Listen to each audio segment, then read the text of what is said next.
एक सवाल डॉक्टर्स की सुरक्षा का और एक सवाल लोगों की सुरक्षा का। तो हम बात करेंगे पहले आपसे डॉक्टर्स की सुरक्षा को लेकर। सर, जिस तरह की परिस्थितियां ज़िले में कई बार बनी हैं कि पथराव की स्थितियां हो जाती है, मरीज के जो परिजन हैं वो आवेशित हो जाते हैं यदि कोई अनहोनी होती है या किसी तरह के इलाज में देरी होती है, तो ये तरह की स्थितियाँ बनती हैं। तो डॉक्टर्स के प्रोटेक्शन के लिए जो कानून बने हैं वो बहुत ज़्यादा प्रभावशील नहीं है, क्या वजह है इसकी?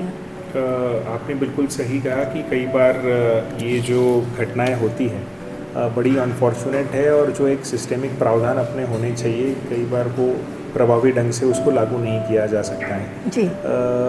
रिसेंटली भी जो इंसिडेंसेस हुए हैं उसमें भी बहुत क्लियरली जो ऐसी घटनाएं हुई है जिसमें डॉक्टर्स पर अटैक हुए हैं उस पर भी सख्त कार्रवाई पुलिस और प्रशासन दोनों के द्वारा की गई है। जी। एक कॉमन प्रॉब्लम जो समझ में आता है, दो तरह की इश्यूज़ है, जैसे आपने डॉक्टर्स की भी सुरक्षा की और मरीजों की भी सुरक्षा की बात की, ये दोनों चीज़ें बहुत ही इंटरलिंक्ड हैं। जी। जैसे डॉक्टर की सुरक्षा की बात और मरीजों की सुरक्षा की बात इसलिए इंटरलिंक है, it has to do with आपकी डॉक्टर्स की सेंसिटिविटी कितनी है मरीज़ के प्रति, हमारा कम्युनिकेशन मरीज़ या उनके रिश्तेदारों के तरफ कितना सही से हो रहा है नहीं हो रहा है, इसमें बहुत चीज़ें मैटर करती हैं। और कई बार हम देखते हैं कि ये वन ऑफ इंसिडेंट्स नहीं होता है जब डॉक्टर्स पे अटैक होता है। ओवर द पीरियड अगर हमारा एक थोड़ा सा लैकलस्टर या कैजुअल एटीट्यूड हो जाता है पेशेंट के प्रति, उनके ट्रीटमेंट के प्रति, तब जाके एक जो वो निकलता है क्राउड का बाहर, आक्रोश बाहर निकलता है, वो उस वजह से ज़्यादा होता है। फिर भी जो एक तरीका है, अगर आपको लगता है कि मेडिकल नेग्लिजेंस है तो उसके तरीका आप शिकायत करें, उसकी जांच होगी, और अगर वो दोषी है तो उस पर प्रशासनिक तरीके से कार्रवाई होगी। ये आइडियली मैकेनिज्म है और जो होना भी चाहिए, क्योंकि हम एक डेमोक्रेटिक कंट्री में रहते हैं, रूल ऑफ लॉ हमारे यहाँ पर है, तो नियम के अनुसार ये चीज़ें हो सकती है। ऐसा नहीं हो सकता कि 10 लोगों ने डॉक्टर्स को कई बार घेर लिया और जो अनलाइकली इंसिडेंसेस है वो हो जाते हैं। और स्थिति ऐसी रहती है जिसमें कई बार डॉक्टर्स चाह के भी मरीज़ को नहीं बचा सकते। ये लोगों को भी एक्सेप्ट करना चाहिए, एक कम्युनिकेशन डॉक्टर को करना चाहिए और लोगों को एक्सेप्ट करना चाहिए कि ऐसे ऐसे इसमें हम ये कर सकते हैं, या इतना सहयोग डॉक्टर्स को होना चाहिए। ये जी सर, आप एक MBBS डॉक्टर है। बैतूल ज़िला जो है आदिवासी अंचल है, आपने एक दो बार अपने डिस्ट्रिक्ट हॉस्पिटल में विजिट भी किया है। क्या आपको ऐसा लगता है कि डॉक्टर्स की एक तो कमी बहुत ज़्यादा है, और हमने कुछ जगहों पर MP में देखा भी है कि यदि कलेक्टर डॉक्टर है तो वो कुछ समय अपना अस्पताल में सेवाएँ भी दे रहे हैं। कभी कुछ आपके मन में ऐसा विचार आया है? नहीं, ज़रूरी, पर ये आपने ज़रूर अच्छा कहा, पर एक फॉर्चुनेटली और अच्छी चीज़ ये हुई है रिसेंटली कि हमारे ज़िले में 36 डॉक्टर पोस्ट हुए। ये बहुत ही रेयर चीज़ है जिसमें शासन ने इतना अच्छा डिसीजन लिया है कि जहाँ जहाँ डॉक्टर्स नहीं है प्रायोरिटी में, वहाँ सब डॉक्टर पोस्ट हुए और बाकायदा सब डॉक्टर्स ने ज्वाइन किया। जी। इससे फ़र्क ये पड़ेगा कि जो पेरिफेरी की एक व्यवस्था होती है स्वास्थ्य की, जो primary health care, secondary health care, ये स्ट्रॉन्ग होगी। जो पेशेंट को बार बार जिला अस्पताल दौड़ना पड़ता है वो नहीं होगा। तो जिस तरह का पेशेंट जहाँ ट्रीटमेंट होनी चाहिए उस तरह पे उसकी अगर ट्रीटमेंट हो गई तो फिर वो जो लोड डिस्ट्रिक्ट हॉस्पिटल पे आता है वो नहीं रहता।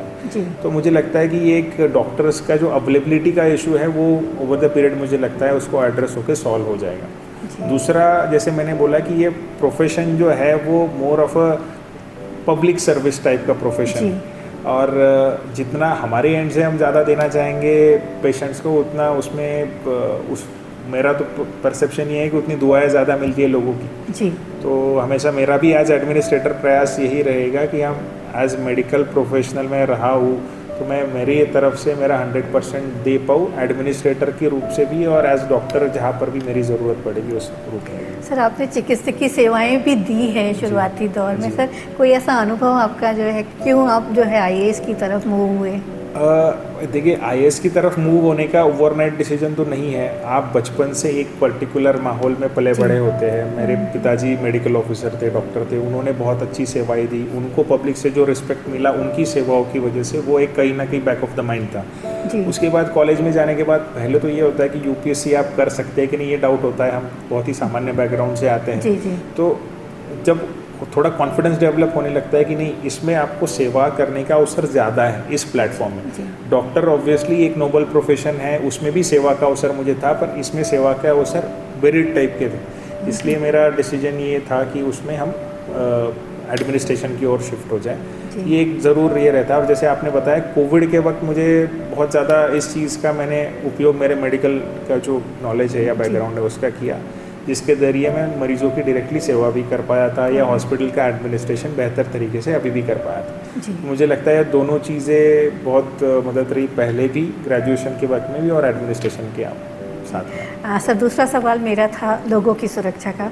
इस समय जिस तरह से मानसून आ गया है, कैसे लोग अपनी इससे सुरक्षा कर सकते हैं? इसके लिए एक बहुत हमारी समीक्षाएं भी होती रहती है और कॉमन निर्देश, जैसे अपने ज़िले में सबसे कॉमन प्रॉब्लम इसमें आती है तो साफ़ पानी जो है, गैस्ट्राइटिस और गैस्ट्रो की शिकायतें आने की संभावना रहती है। तो उसके लिए गर्म पानी या पानी उबाल के पीना, जहाँ पर दूषित पानी की शिकायत आती है, एडमिनिस्ट्रेशन ऑब्वियसली उसमें एफर्ट करेगा कि ख़राब पानी ना मिले, फिर भी एक प्रिकॉशनरी मेजर के रूप में इसको लिया जाना चाहिए। दूसरा, स्नेक बाइट की बहुत ज़्यादा शिकायतें अपने पास आती है, तो हर सांप जो है वो पॉइजनस नहीं रहता है, तो कई बार उसकी ये दिक्कतें आती है कि उसके हार्ट अटैक से कई बार लोगों की डेथ हो जाती है, या फिर एक पॉइजनस स्नेक ने काट लिया तो दवा उसमें एंटीवेनम लगाने की जगह पे कहीं दूसरे टाइप के उपचार जो चिकित्सकीय उपचार नहीं है उसमें कई बार, चूँकि ये ट्राइबल एरिया का बगद, हाँ, उसमें पास जाते हैं तो मरीज़ की जान नहीं बच पाती। तो इस टाइप के स्थिति में अगर आपको सर्पदंश होता है तो आपका सबसे पहला पॉइंट ऑफ कॉन्टैक्ट मेडिकल कोई भी फैसिलिटी, चाहे वो PHC हो, CHC हो, होना चाहिए,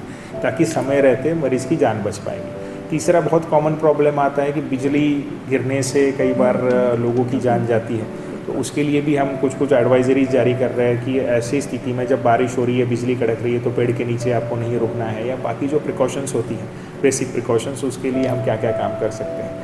तीसरा, चौथा जो बड़ा प्रॉब्लम होता है कि नदी नाले उफान पर रहते हैं, कई बार रपटे छोटे हैं, वार्निंग्स दी जाती है गांव वालों के, पंचायत के द्वारा, फिर भी लोग अपनी जान जोखिम में डालकर उसको क्रॉस करने का प्रयास करते हैं। कई बार वो अर्जेंसी अपने को है या आउट ऑफ इग्नोरेंस हम करते हैं कि नहीं हम तो क्रॉस कर ले जाएंगे, हमें कुछ नहीं होगा।